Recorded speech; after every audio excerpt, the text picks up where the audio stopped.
Good evening, everybody. My name is Dr. Sai Rashmi, and I'm a pediatrician. And today I'm going to be talking about multisystem inflammatory syndrome in children. What is multisystem inflammatory syndrome? Multisystem inflammatory syndrome is a hyperimmune response that happens almost 4 to 8 weeks in a child who was previously affected with COVID 19. What is a WHO preliminary case definition? According to WHO, MISC can happen in any child with the age 0 to 19 who has had a fever from the past 3 days and who has any of the two clinical findings such as rash, bilateral conjunctivitis, or any inflammatory or mucocutaneous findings. They have hypotension shock. They have features of coagulopathy such as increased APTT, PT, and elevated D dimer levels. They have cardiac findings such as myocarditis, valvulitis, pericarditis, and coronary abnormalities. They also can have GI symptoms such as vomiting, diarrhea, and acute abdominal pain. They should also have increased inflammatory markers such as ESR and CRP increased. Then they should have no other microbiological cause of the condition, such as no staph or no strep infections or no other microbiological detected cause. And they should have a positive COVID-19 report either in a form of RT-PCR, antigen positivity, serological positivity.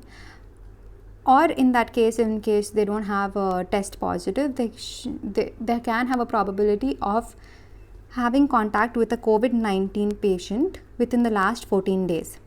Now the laboratory approach. The laboratory approach has 3 steps. The first step being CBP, CRP, LFT, RFTs, and blood gases.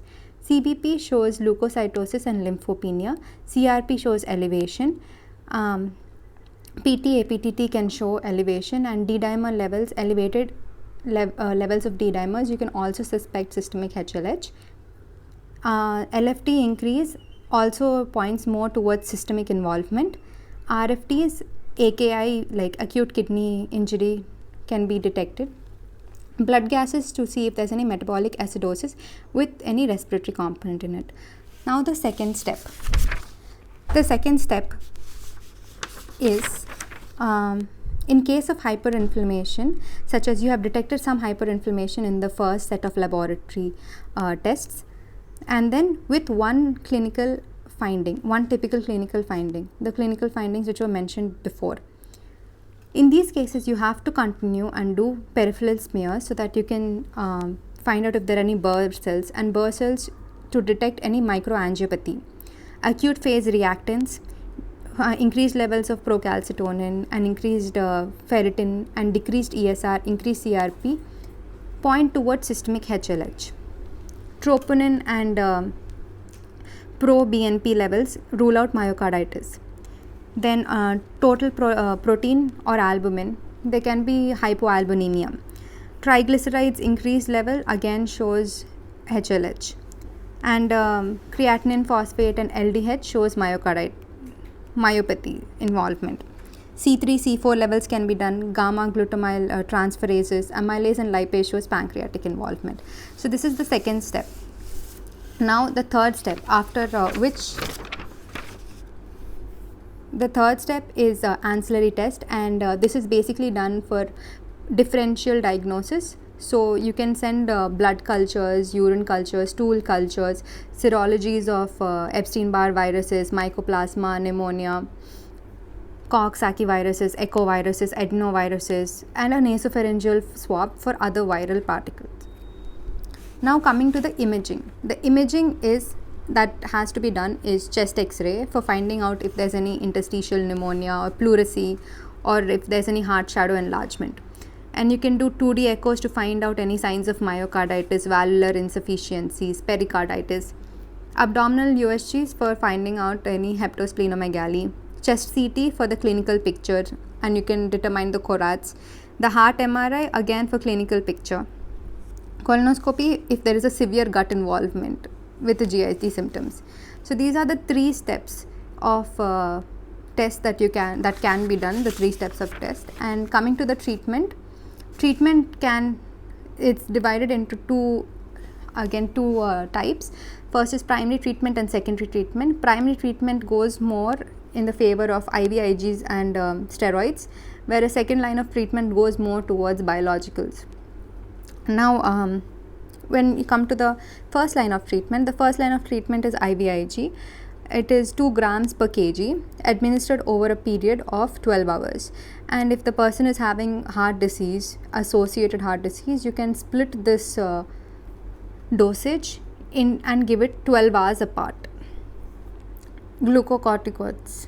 So the glucocorticoids, they're administered upfront in case you see that there's any heart involvement and there's a severe disease and there's impending HLH or TSS. So methylpred is given, methylpred, prednisolone and dexamethasone. There are 3 choices that you can give, but methylpred is mostly given.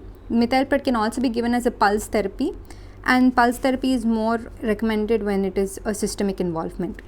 So methylpred is given as 1 mg per kg BD IV, or it can be given as 30 mg per kg as an IV pulse 4 times, divided in 4 times for that day for 1 to 3 days, and it can be continued further by either methylpred or just prednisolone.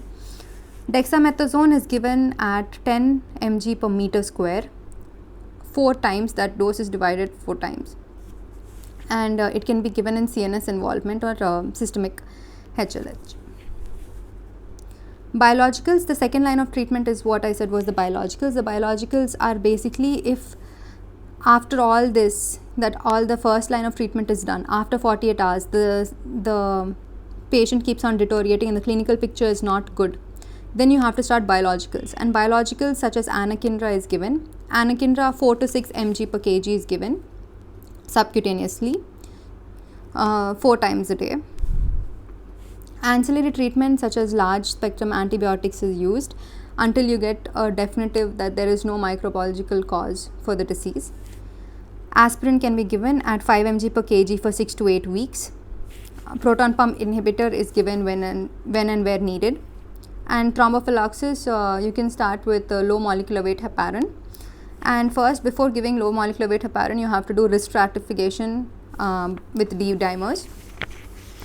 In case of D dimer is more than 5 times the normal values, and you can start with enoxaparin almost 100 IU international units per kg twice daily.